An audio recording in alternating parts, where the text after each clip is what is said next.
नमस्कार, मैं गोविंदराज। स्वागत है आपका आज के इस विशेष पॉडकास्ट में। साल के अंत में बिहार में चुनाव होने हैं। चुनाव को लेकर तैयारियां काफ़ी है। चुनाव आयोग ने भी चुनाव से कुछ समय 3-4 महीने पहले एक वोटर लिस्ट में विशेष गहन पुनरीक्षण कार्य शुरू किया है, जिसमें वोटर्स से काफ़ी डॉक्यूमेंट्स मांगे जा रहे हैं। इसमें काफ़ी वैसे डॉक्यूमेंट्स मांगे जा रहे हैं जो आम तौर पर वो लोग संभाल कर नहीं ले रखते, जो वोटर हैं, जिसमें आधार कार्ड और राशन कार्ड जैसे डॉक्यूमेंट्स नहीं मांगे जा रहे हैं। विपक्ष की पार्टियां इसको वोटबंदी करार दे रही है और काफ़ी इसका विरोध प्रदर्शन भी हो रहा है। आम लोगों को भी काफ़ी परेशानी हो रही है। इन्हीं सारे विषयों पर और साथ में कुछ और राजनीतिक विषय पर भी चर्चा करेंगे। हमारे साथ हैं पटना यूनिवर्सिटी के पूर्व प्रोफेसर और बीपीएससी के मेंबर रहे शिवजतन ठाकुर सर। स्वागत है सर आपका। हाँ जी, नमस्कार जी सर। सर, चुनाव आयोग ने विशेष गहन परीक्षण शुरू किया है और उसमें कुछ डॉक्यूमेंट्स ऐसे हैं जो आमतौर पर इजीली अवेलेबल नहीं होते लोगों के पास, और इसको लेकर क्या परेशानियां आ रही हैं लोगों में और इसको विपक्ष वोटबंदी करार दे रहा है, आप इसे कैसे देखते हैं? सबसे पहले गोविंद जी, इस मसला को बारीकी से समझने के लिए थोड़ा सा इतिहास जानने की जरूरत है। 15 अगस्त 1947 के पहले, जब भारत की आज़ादी के ठीक पहले देश में वोट देने का अधिकार राजा रजवाड़ा और संभ्रांत परिवार के पढ़े लिखे पुरुष और महिला को हुआ करता था। तब प्रजा को और आम जन को वोट का अधिकार नहीं था। बाबा साहब अम्बेडकर ने जब स्वतंत्रता प्राप्त हुआ उसके बाद संविधान के अनुच्छेद 326 में यह प्रावधान किया, जिसका नाम है सार्वभौमिक वयस्क मताधिकार, यूनिवर्सल एडल्ट सफरेज, जिसमें रखा गया कि जिसकी भी उम्र उस समय 21 साल से अधिक हो और भारत का रहने वाला हो, नागरिक हो, तो उसको मताधिकार का संवैधानिक अधिकार होगा। केवल 3 ही दशा में यह अधिकार नहीं दिया जा सकता था। नंबर 1, वह आदमी विदेशी हो। नंबर 2, जब मानसिक रोग से ग्रस्त हो। और नंबर 3, जब सक्षम न्यायालय से आपराधिक मुकदमे में दंडित हुआ हो। इन 3 अवस्थाओं को छोड़कर प्रत्येक व्यक्ति को संवैधानिक अधिकार है मतदान देना। जब संविधान 26 नवंबर 1949 को लागू किया गया था, तो जैसे ही यह संविधान लागू हुआ 26 नवंबर को, उसके ठीक 4 दिन बाद 30 नवंबर 1949 को आरएसएस के पत्र में छपा। आरएसएस की जो पत्रिका उसका नाम है ऑर्गेनाइजर में लेख छपा कि हम बाबा साहब अंबेडकर के संविधान को नहीं मानते हैं। भारत का संविधान है मनुस्मृति, यानी मनुस्मृति को ही आरएसएस संविधान मानते हैं। इसके लिए केवल लिखा नहीं लेख, बल्कि 13 दिसंबर 1949 को दिल्ली के जंतर मंतर पर पंडित जवाहरलाल नेहरू और बाबा साहब डॉक्टर भीमराव अंबेडकर का पुतला दहन किया। और प्रदर्शन किया आरएसएस और हिंदू महासभा ने। क्योंकि हिंदू सभा का मानना है कि मनुस्मृति में 4 वर्ण हैं। जो पहला वर्ण है यानी ब्राह्मण, वो ब्राह्मण सर्वोच्च है और सत्ता में सर्वोच्चता उसी के रहेगी, ये मनुस्मृति के अनुसार। लेकिन संविधान के अनुसार जाति श्रेष्ठता समाप्त कर दी गई, सभी व्यक्ति को समानता का अधिकार दिया गया। आप छात्र हैं, अगर आपका प्रस्तावना संविधान का याद हो, जिसमें लिखा हुआ था कि प्रत्येक व्यक्ति को अवसर की समानता और सामाजिक प्रतिष्ठा की समानता के साथ साथ गरिमामय जीवन जिंदगी का जीने का मौलिक अधिकार होगा। आपको याद होगा। और इसी को लागू करने के लिए आज भाजपा सरकार ने 11 डॉक्यूमेंट के थ्रू कर रहा है, जिसको आपको एक्सप्लेन, जो आपने कहा, जो 11 डॉक्यूमेंट मांगे गए हैं, या 11 डॉक्यूमेंट केवल संभ्रांत परिवार के पास ही संभव है। जैसे उदाहरण के लिए पहला डॉक्यूमेंट है केंद्र सरकार और राज्य सरकार के सेवाओं में कार्यरत व्यक्तियों का पहचान पत्र। तो बड़े बड़े लोगों को पहचान पत्र मिलता होगा, तो ये संभ्रांत ही लोग यानी सम्राट तक जाते ही नहीं है, मतलब जो पढ़े लिखे मुट्ठी भर पढ़े लिखे IAS IPS या कोई क्लास 1 पोस्ट में गए, उन्हीं लोगों के पास होगा। नंबर 2, ये इन सेवाओं से सेवानिवृत्त व्यक्तियों का जिसके पास PPO पेंशन पेपर ऑर्डर हो, यानी पेंशन का पत्र हो, तो जाहिर है कि ये मुट्ठी भर लोगों के पास है। आंकड़े के अनुसार बिहार में मात्र 20 लाख व्यक्ति हैं जो राज्य सरकार की सेवा में या केंद्र सरकार की सेवा में हैं। यानी अगर मान भी लें कि ये सभी के सभी आएंगे तो बिहार की मतदाता की संख्या लगभग 7 करोड़ है, तो 20 लाख हुआ। अगर रिटायर्ड के जोड़ लें तो उसमें 10 लाख और जोड़ लीजिए तो 30 लाख का हुआ। दूसरा डॉक्यूमेंट है पासपोर्ट, यानी जिसके पास पासपोर्ट है वो। बिहार में जो आंकड़ा भी आया है कि बिहार की आबादी में मात्र 1.5 करोड़ लोगों के पास 1.5% आबादी के पास पासपोर्ट है। तो जाहिर है कि ये पासपोर्ट भी संभ्रांत लोग या जो हज करने जाते होंगे, जिनके पास, जो विदेश गए होंगे, उनके पास केवल होगा, आम लोगों के पास नहीं है। तीसरा डॉक्यूमेंट है बैंक का पासबुक, लेकिन उसमें शर्त लगा हुआ है कि पासबुक जो 1987 के पहले इशू हुआ है। अच्छा। तो जाहिर है कि 1987 के पहले का डॉक्यूमेंट आम लोगों के पास तो नहीं होगा, जो वो संभावना नहीं है। तीसरा कि NRC का सर्टिफिकेट हो, तो NRC मतलब नेशनल सिटीजनशिप रजिस्टर, जो अभी तक शुरू भी नहीं हुआ है।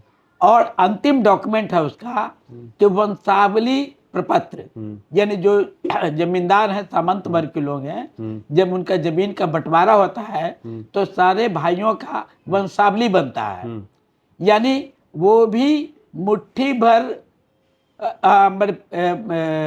खेतिहर उच्च वर्गीय किसान के पास होगा। गरीब के पास न खेती होता है न वंशावली होगा। यानी ये 11 डॉक्यूमेंट द्वारा भाजपा सरकार चुनाव आयोग के मार्फत से मनुस्मृति के उस सिद्धांत को लागू कर रहा है कि वोट देने का अधिकार मात्र सामंती और संभ्रांत वर्ग का है, राजा रजवाड़ा का है। क्योंकि जो वर्तमान स्थिति में ये संभव ही नहीं कि डॉक्यूमेंट मिले।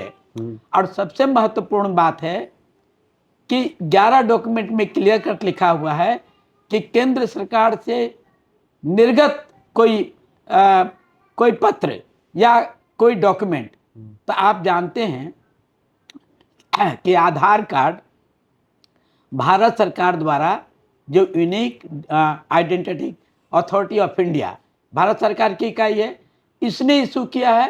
आखिर आधार कार्ड को क्यों नहीं मान रहे आप? राशन कार्ड को भी नहीं मान रहे। आधार कार्ड कम से कम 99% लोगों के पास है। अगर आधार कार्ड को मान्यता देंगे तो सब हो जाएगा। सबसे बड़ी जो आश्चर्य लगा, जो मुख्य चुनाव आयुक्त का जो पढ़ा था, हमने सुना ज्ञानेश कुमार जी का, उनका कहना है कि आधार कार्ड पहचान पत्र हो सकता है, नागरिकता नहीं। अच्छा। जब भी नागरिकता शब्द उन्होंने यूज किया तो मंशा जाहिर हो गई। क्योंकि सिटीजनशिप एक्ट 1955 है, नागरिकता निर्धारण करने की जो प्रक्रिया है, उसके लिए नागरिकता अधिनियम 1955 है, उसकी धारा 3 में स्पष्ट रूप से लिखा हुआ है कि भारत में रहने वाले भारतीय माता पिता की संतान बाय बर्थ उनको मताधिकार प्राप्त होगा। जब बाय बर्थ जन्म सिद्ध अधिकार है, तो ये इलेक्शन कमीशन कौन होता है रोकने वाला? इलेक्शन कमीशन केवल 3 ही व्यक्तियों को रोक सकता है, जिसका संविधान के अनुच्छेद 326 में स्पष्ट प्रावधान है। दूसरी बात रिप्रेजेंटेशन ऑफ पीपल एक्ट है, लोक प्रतिनिधित्व अधिनियम 1950, उसकी धारा 16 में स्पष्ट रूप से प्रावधान है कि जो वयस्क हो जाएंगे उनका आप निर्वाचक सूची बनाएंगे। और निर्वाचक सूची बनाने वाला अधिकारी का नाम है ERO, यानी इलेक्टर रोल रजिस्ट्रेशन अफसर। यानी जो वयस्क लोगों का आपको सूची बनाना है, ये प्रक्रिया आज 70-75 साल से चल रही है। लेकिन अचानक ये कहना कि मताधिकार का निर्णय कैसे ये नागरिकता का निर्णय कैसे करेंगे। 1995 में सर्वोच्च न्यायालय में 2 मुकदमा हुआ इसी प्रकार के मामला, जो पहाड़गंज में वहाँ के जो बिहारी लोग थे उनको मतदान का अधिकार नहीं मिला, जबकि वो 6 महीने से अधिक से रह रहे थे। नियम है कि कोई व्यक्ति एक स्थान में गत 6 महीने से अधिक से निवास होगा तो उसको निर्वाचक सूची में शामिल किया जाएगा, इलेक्टोरल रोल में। तो उसने केस किया, तो केस का सुप्रीम कोर्ट ने क्लियर कट जजमेंट दे दिया कि ये काम चुनाव आयोग का नहीं है कि नागरिक है कि नहीं, ये काम गृह विभाग का है। एनआरसी गृह विभाग को करना था, लेकिन भाजपा सरकार ने जानबूझकर, एनआरसी पर विरोध हो रहा है इसलिए खुद नहीं करके वो चुनाव आयोग के थ्रू किया। अब पहला प्रयोग उसने बिहार में किया। क्यों? कि बिहार देश का सबसे गरीब राज्य है और सबसे पिछड़ा राज्य है।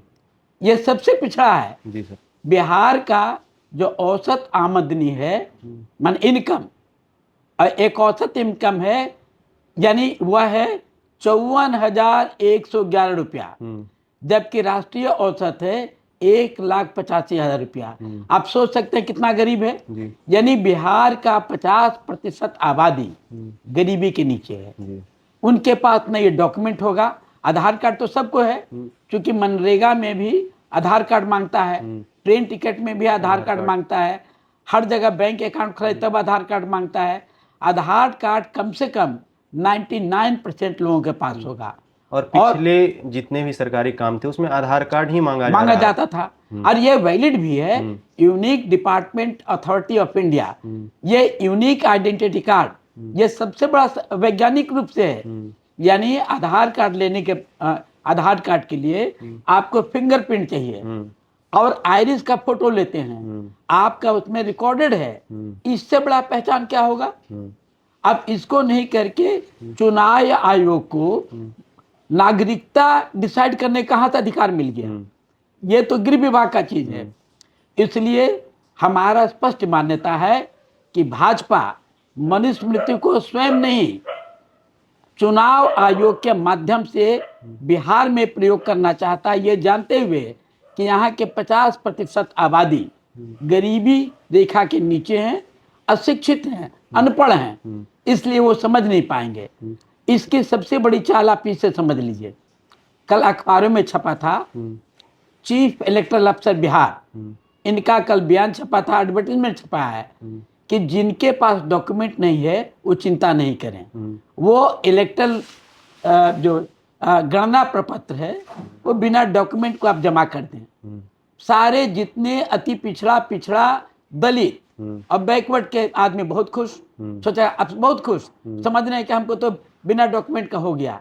लेकिन उसके साथ कोना में शर्त लगा दिया कि अभी आपका स्वीकृत हो जाएगा, लेकिन इलेक्टोरल रोल प्रकाशित, यानी निर्वाचक सूची प्रकाशित करने के ठीक एक दिन पहले, यानी 31 जुलाई तक आपको डॉक्यूमेंट देना अनिवार्य है।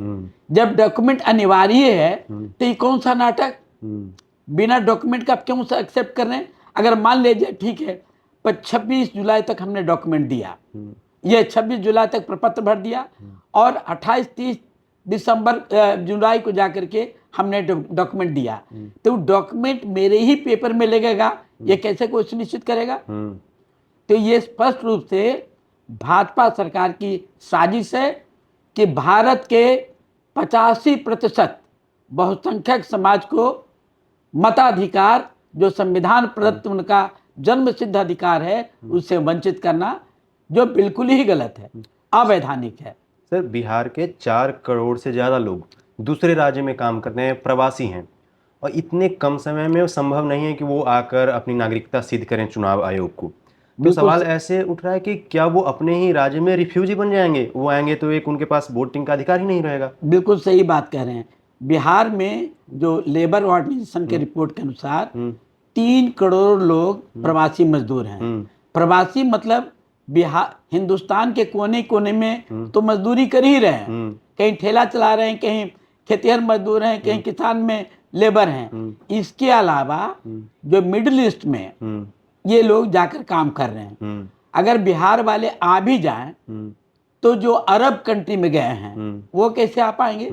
और बिहार वाले को भी आना संभव नहीं है, क्योंकि अभी इन लोगों का रूल है कि घर घर जाकर BLO ब्लॉक लेवल अफसर जनगणना सत्यापित करेंगे, तो वो जा ही नहीं रहे। अभी तक जब मेरे जिस कॉलोनी में आप बैठे हैं इसका नाम है HIG sector 7, high income group sector 7।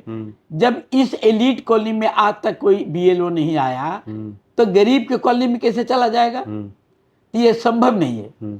तो इसलिए 3 करोड़ जो प्रवासी मजदूर हैं उनका तो मताधिकार समाप्त होना तय ही है। और इसके पीछे तर्क क्या, इसके पीछे राज क्या है?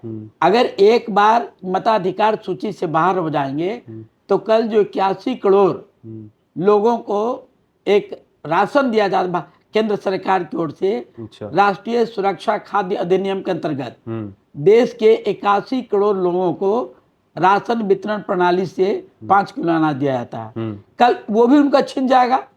एक तो मताधिकार छिन जाएगा, अब मताधार ये इलेक्टोरल रोल को आधार बनाकर कल उसको उस अधिकार से वंचित कर देंगे। यानी सरकार गरीबों को न केवल मताधिकार छीनने पर आमादा है, बल्कि जो उनको जिंदगी जीने के लिए 5 किलो थोड़ा सा अनाज मिल रहा है उस अधिकार से भी उसको वंचित करने का साजिश कर रहा है, ताकि जो 2 लाख करोड़ रुपया प्रतिवर्ष अनाज पर खर्च हो रहा है इस अनाज को पूंजीपतियों को सौंप दिया जाए। सर, चुनाव आयोग पर पहले भी EVM को लेकर काफ़ी सवाल उठते रहे, आरोप भी लगे EVM हैकिंग के, वोटिंग में गड़बड़ी के, तो इसी का एक नया इसमें फिर और काफ़ी हो रहा है। सबसे पहले आपको जजमेंट की याद दिला रहे, कॉन्स्टिट्यूशन बेंच का जजमेंट था, करीब 500 पेज का है, आप पढ़े नहीं होंगे। उस जजमेंट में साफ साफ लिखा हुआ है कि लोकतंत्र में चुनाव सबसे महत्वपूर्ण होता है। इसको फ्री एंड फेयर इलेक्शन करने के लिए, मैंने स्वतंत्र और निष्पक्ष रूप से इलेक्शन करने के लिए इसको पूरी तरह ऑटोनोमस होना जरूरी है। इस पर संविधान बेंच ने फैसला दिया था कि चुनाव आयोग की नियुक्ति में 3 महत्वपूर्ण संवैधानिक पदाधिकारी होंगे।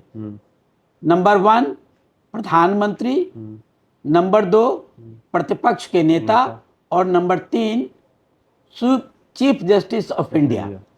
यानी एक न्यायपालिका, कार्यपालिका और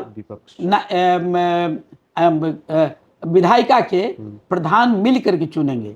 लेकिन इन्होंने क्या किया, उस जजमेंट को और अमेंडमेंट करके उलट दिया। अब कर दिया कि एक अमित शाह जी गृह मंत्री और प्रधानमंत्री मोदी जी और दूसरा प्रतिपक्ष के नेता थे उस समय चौधरी कांग्रेस के नेता, बस जब बैठक उनको बोला भी नहीं, बस 2-1 के बहुमत से निर्णय कर लिया। तो स्पष्ट है कि ये मनसा मैनिपुलेशन करने के लिए किया गया है। भाजपा इन के न प्रकार संविधान की तो धज्जी उड़ा ही रही है, उसके आड़ में इस पूरे सिस्टम को धज्जी उड़ा करके यहाँ समाजवाद और धर्मनिरपेक्ष राज्य की जगह एक हिंदू राष्ट्र और एक पूंजीवादी व्यवस्था स्थापित करना चाह रहे। व्यवहार में तो पूंजीवादी कर ही लिया, लेकिन कानून में भी एक पूंजीवादी व्यवस्था स्थापित करना चाहती है।